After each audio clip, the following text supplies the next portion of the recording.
because of the promises that is in the Word of God. Ano po ba ang pangako ng Diyos? May pangako po ang Diyos. At kung ating uunawain, hindi niya ilalagay ang sakit kanino mang katawan. Kaya ngayon pong sandaling ito tayo ay nagkakatipon. At nais kong inyong maunawaan ang kalooban ng Diyos at pwede ka pong manindigan dun sa kalooban ng Diyos. Sa Isaiah 53. Isaiah 53. Nais ko pong siyasat natin yung kalooban ng Diyos na nasa Kanyang salita. Napakahalaga po ng salita ng Diyos dahil dito po natin makikita ang kalooban ng Diyos.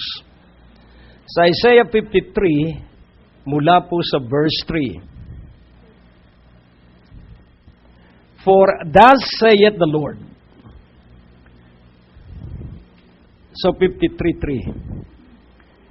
He is despised and rejected of men, a man of sorrows and acquainted with grief.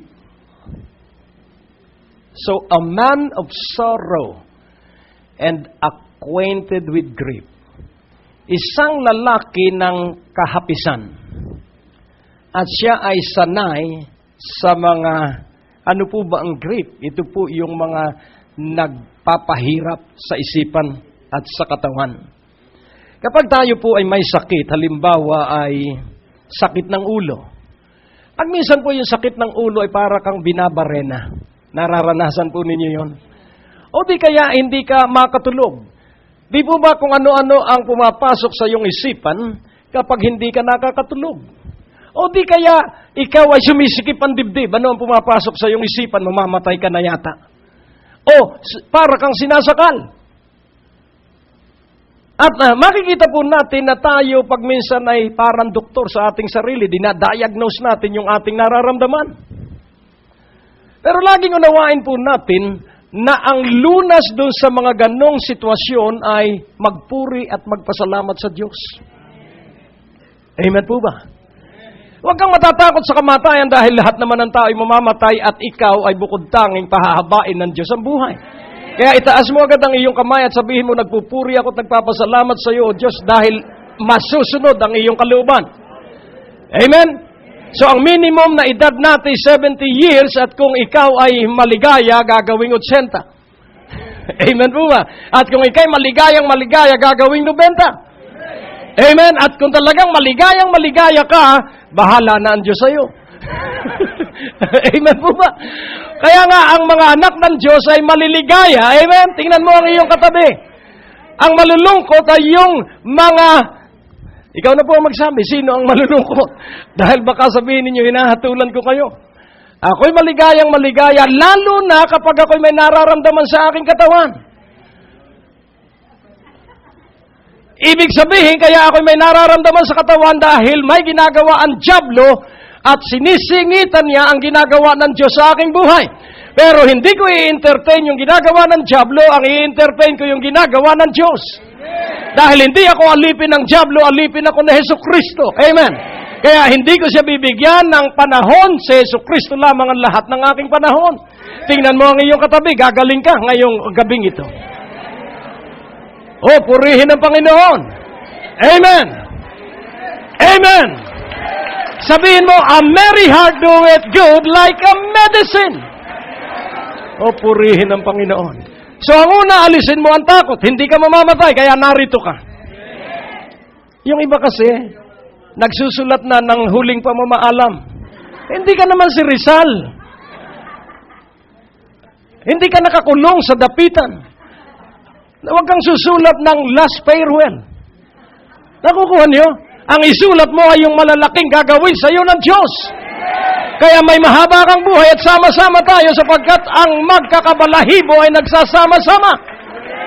Purihin ng Panginoon. Amen? Lahat tayo ay nananampalataya sa Diyos. Lahat tayo nakakaramdam ng sakit.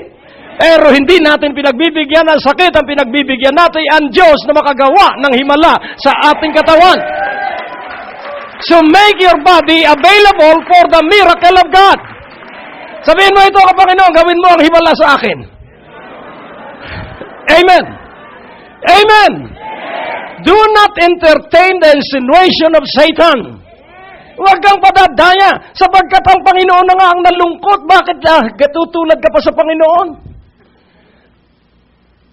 So parang sinasabi ng Panginoon, ako na nga ang nalungkot, ba't ikay nalulungkot pa? When you suffer various trials, count it all joy. Amen? Rejoice and be glad. So sino po ang magpapatupad ng kagalakan? Hindi po ang Diyos. Ikaw ang magagalak. Amen. Amen. Purihin ang Panginoon. Ang Diyos po'y napakabuti. Tingnan natin sandali sa Romans 15:4. Bakit isinulat ang kasulatan? Ano ang layunin ng Diyos at ibinigay sa atin ng Biblia? Romans 15:4. Babalik tayo sa Isaiah 53 mamaya. Sabay-sabay po nating basahin. For whatsoever things were written aforetime were written for our learning, that we through patience and comfort of the Scriptures might have.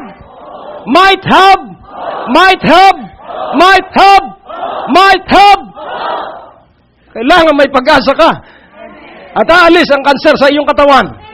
Kailangan may pag-asa ka at aalis ang hepatitis A, B, C, D, H. Ay, minsan ang sakit daw niya, hepatitis H. Ay, ano kaya yun? Yung hepatitis C, mamamatay na yung kaibigan ko. At talagang jaundice na po siya, dilaw na at kukurap-kurap na yung mata. Parang sabi ko, hindi kita pinapayagang mamatay. Sabi ko sa kanya, ikay mabubuhay. Umalis na ako pagkatapos nun. Ngayon, nasa Amerika. Nangangaral ng mabuting balita. Amen. Kaya, lahat po kayo ay gagaling. Minsan, mamamatay ang aking tiya at ang sabi ng 5 doktor sa kanyang anak, ihanda na lamang ninyo ang ataol, magpakuha ka na ng panggatong. Hindi, talagang clinically po, dead.